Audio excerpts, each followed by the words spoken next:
What's up, Aquarius? Welcome to your September 2020 Creativity Tarot reading. My name is Kayleigh Jean, and welcome to my channel.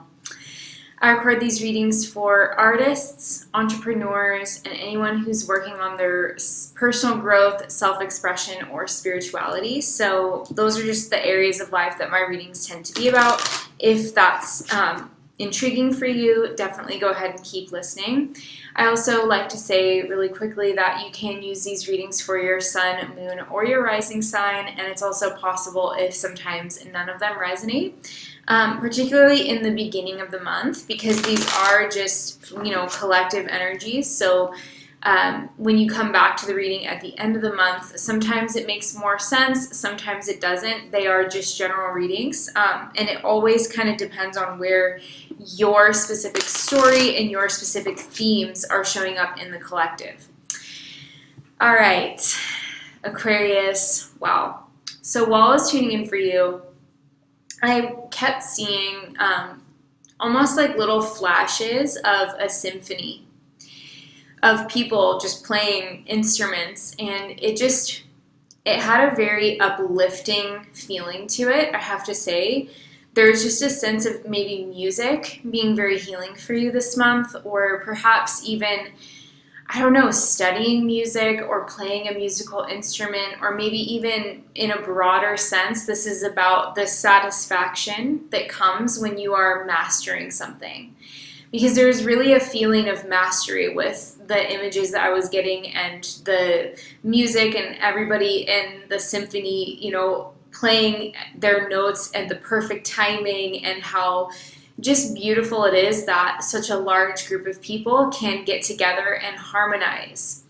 Now that I'm saying this, it almost makes me wonder if some of you aren't involved in something that is sort of grassroots in a way, or that is kind of part of a concerted effort with other people for some reason, like maybe in your local community, could be working on maybe something having to do with like a food drive for COVID relief, or maybe at work, it's just you and your coworkers are trying to make the best of perhaps, many companies right now are going through difficult situations, and maybe, everybody choosing to kind of take this as an opportunity to all come together and to really find a common interest and really share in the same intention can be a really healing and really beautiful thing to witness. So I'm not really sure what it is, but there's definitely a sense of community around you at this time, Aquarius, and there's also a sense of music as well, specifically being very healing and nurturing for you.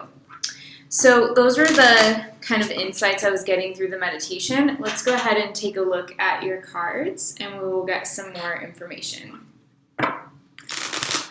Aquarius, Aquarius, Aquarius.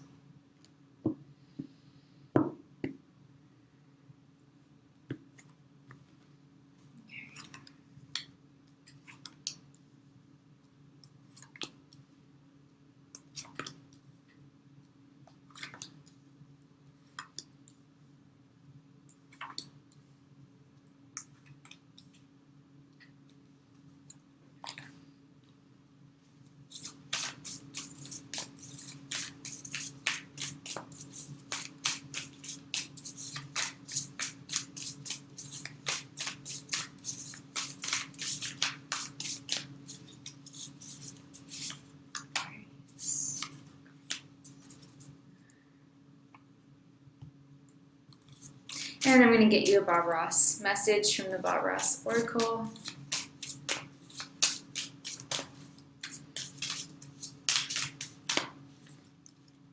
For my creative Aquarians out there. And let's take a look at pulling your Surrender Oracle.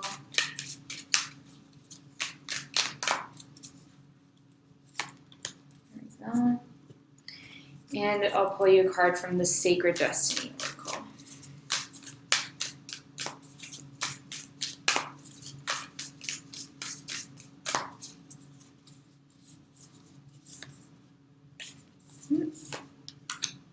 Wait, you had two come out, so I'm just going to read them both. You guys are lucky. All right, so we've got the Fox as your path, crossed by the Phoenix. Interesting.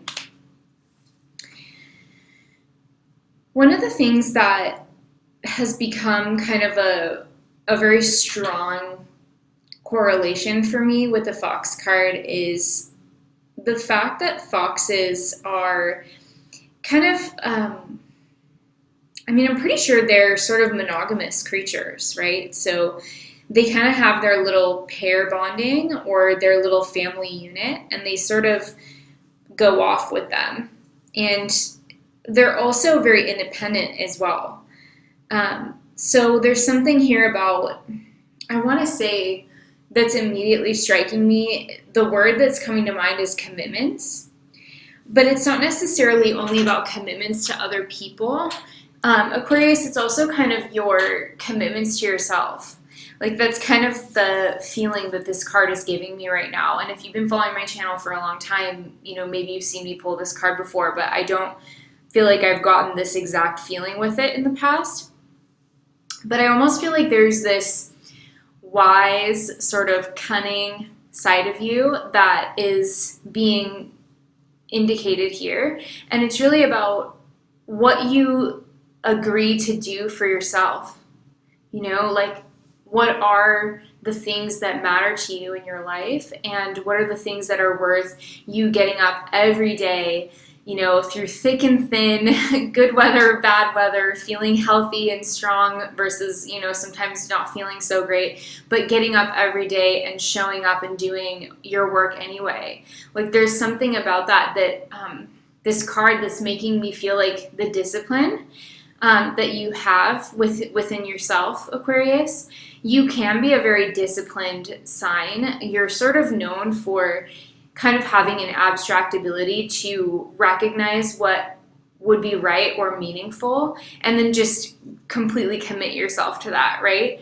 And so I think that this card is really speaking to that, and it's really, I think, as your path card, it's saying that you kind of know how to navigate through the wilderness of your life, through the uncertainty that we're all facing right now as a collective.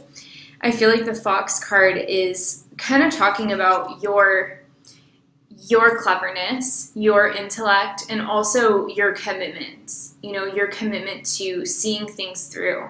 You're going to have to rely on all of those sides of yourself, but you're known for being able to do that, Aquarius. You're fixed air, and you're also quite a watery air sign in the sense that, like, Aquarius, you can hear, like, the water in that name, and you're the water bearer as well, the constellation. So there is something about you that's fluid and that can move and be adaptable. Like the fox, we get that sense of adaptability, but then there's also that side of you that can be completely committed to what you're doing. So within the context of your obligations, you can adapt to changing circumstances so that you can still achieve your goals. And I think that is one of the reasons that so many Aquarians are so successful.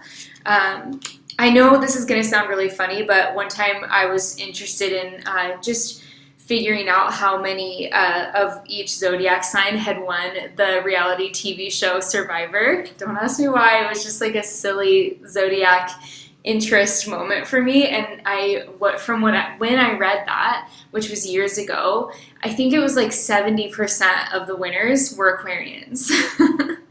Isn't that crazy, Aquarius? I don't know if you guys knew that, and they were Aquarius suns because, most pop astrology is all about the sun, which, the sun sign is important, but as you guys know, it's not everything. But still, 70% of the winners of Survivor at the time that I checked it, like I said, that was probably in 2015 or 2014 or something like that. But that's a very high number. I mean, there's 12 zodiac signs. So you would think that it would be, statistically, it would be about 1/12 of the people who had won would be Aquarius because, if you think about the probability of, 12 zodiac signs, you would expect it to be around 12%, or not 12%, not 12%, 1/12. But yeah, you guys just you got it in the bag. I don't know. There's something about you. You're able to really adapt to difficult situations. You're able to have conversations with the people you need to have conversations with, align with the people you want to align with to help you you, to do well in the world. And I think that's something important that Aquarians should remember about themselves, is just your capacity to use your mind to create the external situations that you would like to see. The Phoenix card crossing you, this is very much, I feel, about a transformation that you're going through. Again, this does feel very self-initiated when it comes up with the Fox, but it's going to require courage, and it's going to require you to face some perhaps powerful experiences, with the Phoenix energy, rising from the ashes may not always be the most comfortable thing for you to go through, but it is definitely something that feels very empowering and very transformative. So let's take a look at your tarot cards and we'll get some more information with that. Got the Queen of Swords, the Four of Wands. Interesting, I was talking about commitments. That's funny. Six of Pentacles and Nine of Pentacles, both in reverse. Knight of Swords, Ace of Cups, upright. King of Wands, and the Two of Cups. I'm just going to get a sip of water.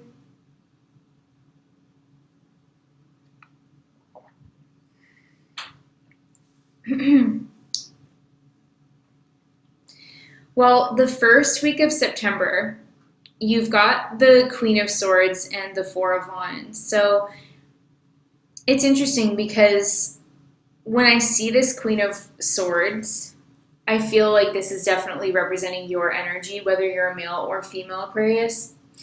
And it feels like there's just a sense of things being in their right place. Like the Four of Wands is about a celebration. It's about accomplishments. It's often considered to be kind of a milestone card. So some decks show it as almost like a coming of age ceremony. So this can be, like the ritual of getting married, for example. But I would also put a quinceañera like in the same category because it's like a celebration, but it also marks your entry into a new chapter of life or a new phase of life. So everything is exactly as it should be, Aquarius. Some of you could be experiencing a graduation or, like I said, maybe some kind of ceremony that is acknowledging how far you've come in some way, or you are doing something that kind of establishes in your mind or maybe in other people's minds that you have accomplished something meaningful, whether that's academically or in your career or maybe even on a personal level, just reaching a certain age or entering into like a new phase of your life. Maybe if you've been married for a long time and going through a divorce, then this is like, moving out and having your own place for the first time in a while. And it's actually kind of a liberating feeling if that's the case. But others of you, like I said, it could be a graduation or maybe even a marriage, so there's a lot of different ways that this can manifest. But I will also point out, though, that we have a Pisces full moon on September 2nd, which is symbolically for you falling in your second house of finances. So that could potentially be acknowledging some kind of financial improvement or a harvest. Full moons represent harvest. So it's kind of like the fruit is ready to be picked, if that makes sense, Aquarius. The fruit is ready to be picked. You don't necessarily want to wait longer when you have a full moon in the second house. Let's say you have some finances, right? Because I know I do have some people who are very focused on finances. This is an entrepreneurial channel. Sometimes when you have a full moon symbolically falling in your second house, it can show that your investments have reached their fullest potential. And in some cases, that can indicate that like the value of what you have may start to go down a little bit. So it's helpful to know sometimes, and obviously I'm not a financial advisor, so don't take this and like run with that without doing your own research, obviously, because this isn't going to be relevant for everyone. But sometimes when we have a full moon in the second, it's like the symbolism is saying we have reached our fullest potential at this point. So if you let it go longer, it's almost like the fruit is going to start to get all saggy on the vine, or, you know, it's going to turn into a raisin. And it's not quite, you know, maybe the best thing to just leave going. So if you have something in your financial life that you are looking for, you know, a way to either sell it off or to, you know, transfer it. Maybe it's a piece of property, or maybe it's an investment, or maybe it's even something in your career, like a job that you're ready to leave. Just feel into that and see kind of how that feels to you, and obviously do your research. But that can be something that some of you experience. Now, the second week of September, we've got the 9 of Pentacles and the 6 of Pentacles. And I'm just going to turn these upright so that we can really look at them. It's interesting that you guys are getting Pentacle cards after I was just talking about the full moon in your sign, or not in your sign, but in your second house in Pisces. So this pair in reverse, the meaning I get from this is actually that there's some kind of a financial opportunity coming up for you in the second week of September. But I think it's going to require some savviness on your part to take advantage of it. This could be something as simple as like just launching something in your business, right? If you have a business, this could be launching a new service or a new product. For others of you, it could be entering into some kind of marketplace, or, you know, making some kind of investment. But I do feel like there's some potential here. But the fact that these cards came up in reverse indicates to me that there's going to be some, I guess finesse is the right word. I feel like you're going to have to be kind of smart about how you do things, and it may not immediately pay off. It could be something that you start to work on, or you start to invest yourself into, and then it starts to pay off, you know, later on after you've gone through, you know, some experiences, or you've seen valuations increase, or you've seen, you know, just something improving on that level. So there is definitely some financial potential coming through for you, but I think it's going to take a little bit of flexibility on your part and a little bit of work up front in order to make it work for you. And that's coming through as an opportunity somewhere around the second week of September. Now, the third week, we have the Knight of Swords and the Ace of Cups. The Knight of Swords is in reverse and the Ace of Cups is upright. So immediately what this tells me, and this is relating to something different than what we've seen up to this point in this reading. I feel like this is like something that comes up that's new in the third week of September. And what I really feel this to be is actually a potential disagreement with someone, like maybe somebody that you really care about, or somebody that you're really close with. And there's a couple ways that you can kind of go about it and go about dealing with this. And I really feel like the cards are giving you a pretty clear answer of how to manage the situation, which is really just to keep things simple, first of all, and come from the heart. The Ace of Cups in one word is literally just love. Right? But the Knight of Swords can be a card of defensiveness and a card of kind of feeling brittle and feeling like you need to protect yourself. There is something about Aquarians that is part of your defense mechanism. I think you're not the most, you know, I wouldn't say like you're not the most dramatic sign. Like in a lot of ways, you're just not. You're not really a dramatic sign. You're more kind of a mental, think things through, and you sort of think your way through your emotions. But that's really how you feel your emotions, is through thinking them and processing them in the mind. But sometimes when you have, you know, we're all inherently vulnerable as human beings. So when you do have those moments of vulnerability, the tendency can be to kind of put your armor on, right? And once an Aquarius puts their armor on, like nothing will ever get through it, you know? Like people could just be like throwing mad like punches at you, or like, you know, whatever, and it just does not even affect you at all. You're just like, it just completely bounces off of you. And that can be, you know, a really great thing, because in that sense, you don't have to struggle with like the fear of criticism as much as like maybe some other like more sensitive people would deal with. You have that strength and conviction to be yourself, which is great. But the potential downside to that is that sometimes that armor isn't necessarily helpful in the situation. It would be better to just be open and to stay soft and to stay intimate.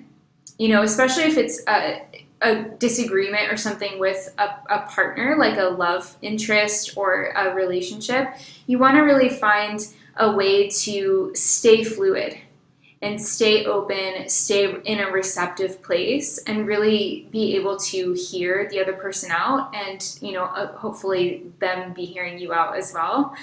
So that's kind of what I see here is like love is the answer in the 3rd week of September. Don't close yourself off or start to get defensive. I think that there's an opportunity for a deep healing and a lot of affection coming through in the 3rd week of September.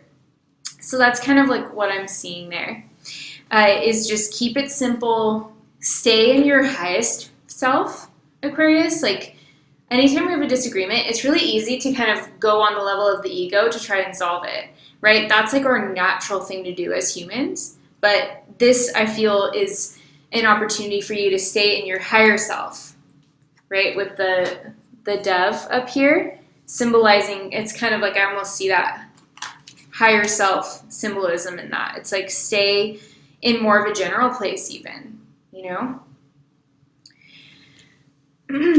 So your last week of September, we have the 2 of Cups and the King of Wands. And the King of Wands is in reverse. This is interesting because I feel like this is sort of piggybacking on what we saw in the 3rd week, where we see, you know, potential for a conflict or disagreement, but then you have like this potential for healing as a result of that, and an ability to stay open and connective and soft with, you know, your partner, or maybe it's a friend or a coworker, someone that you are close with or that you have to spend a lot of time with. I think for many of you, it does kind of feel like a romantic relationship, particularly because you have the 2 of Cups here, but just to leave it open, it could be someone else as well.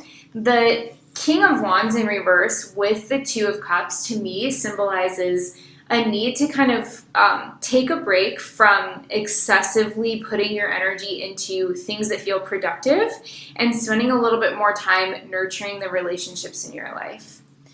And that might be kind of a funny message because many of us are spending more time than usual with family at least family that we live with, right, with COVID and everything.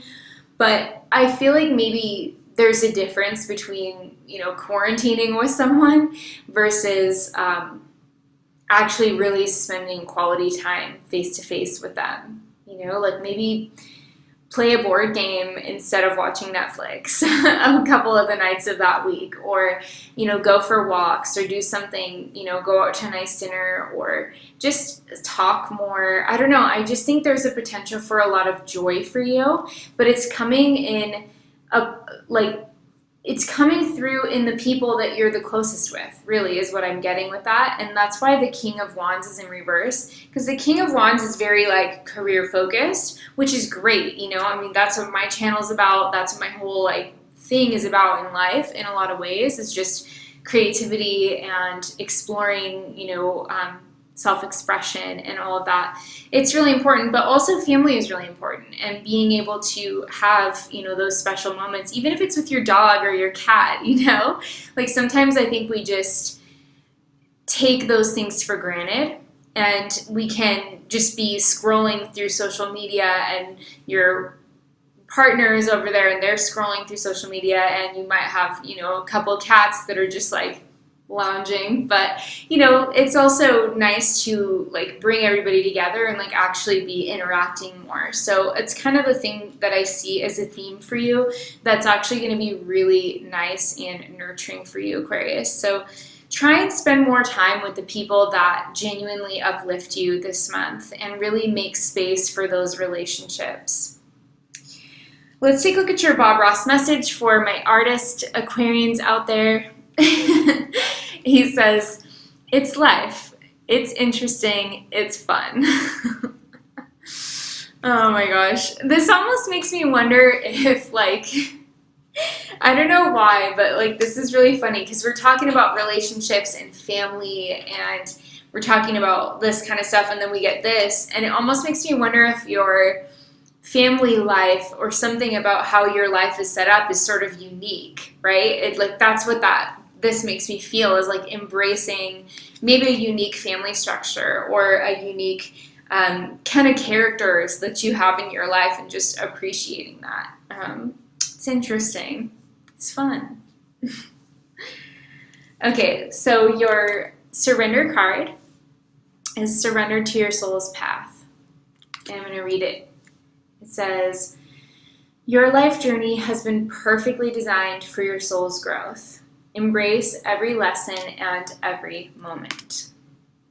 Every lesson, every moment, Aquarius. That's what you have to embrace. Oh my gosh, that's funny. Every single one. And your Sacred Destiny Oracle cards are Truth and Standstill. Wow. See, that makes a lot of sense that you got both of these together because I feel like when you put these cards together, it has a more complex meaning, right? The Standstill card with Truth, to me, is about just being present in this moment in time. A lot of us are kind of in a hurry for things to be different. A lot of us, understandably, kind of are ready for 2020 to just be over with, right? A lot of us are, constantly looking for solutions for the future. And I think that there is also the truth that this moment has an incredible value, and this is it. This is your life. Aquarius, this is your life.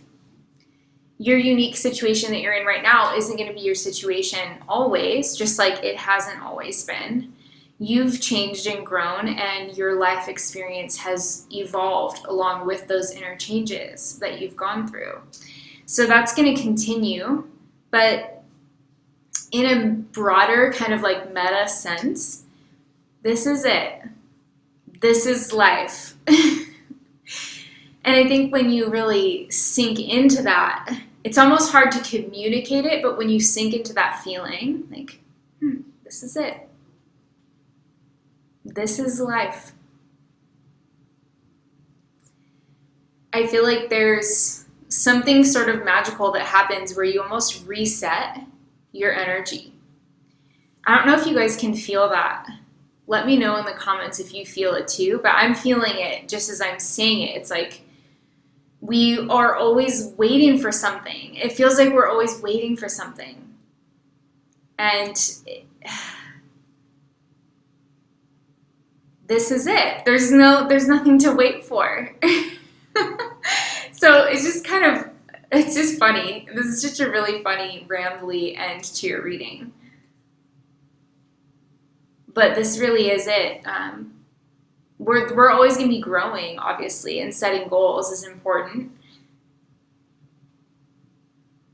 But if something is repeatedly bothering you, but it has different faces, maybe it's different people over time, or different living situations, but there's always something that ends up bothering you, right? Or consistent themes that you struggle with, but like in different ways over time. I think it's really helpful to just realize, like, this is it. This is life. Like, you don't have to wait for these kinds of issues to be resolved. It's more about recognizing and feeling and having that relationship with your life where you realize that if something is a continuous issue and it just keeps being reborn in new life situations, right? Like if you had a best friend in high school who was a certain way and then you weren't friends with them anymore, and then you immediately started having issues with your sibling or your spouse, or you get divorced and then your next marriage has the same issues. It's like, no, they're not like separate things. Like, this is, every moment is a reflection of the ultimate themes that you are working out in this lifetime. That's why you got the Surrender to Your Soul's Path card, because it's saying this is your soul's path. Whatever's troubling you, Aquarius, make friends with it, because this is obviously your path. It's your path, to experience whatever themes you tend to habitually experience. And that doesn't mean you're always going to be dealing with it, but it does mean that if you just make friends with it and accept it, you can probably transcend it much easier. So that's your reading. I hope it's helpful. Thank you so much for being here, Aquarius. I'm sending you tons of love and light. Please drop me a comment and let me know what you thought of this reading or my ramble at the end, if you were still with me, or if you're like, Kayleigh, girl, you lost me for a while there. I'd love to hear that too. Please let me know in the comments just any other feedback that you want to share. If you want to just leave me a little emoji letting me know you're still with me, why don't you leave me a little dove, the little white dove emoji, or just write doves in text if you don't have emojis. All right, guys, thank you so much for being here. I will put the link below to donate if you have that beautiful, glowing generosity in your heart and you want to say thank you. Even just $1 is fantastic, but of course, I don't expect anything. And I'm sending you guys tons of love and light. Like and subscribe, and I will see you next time.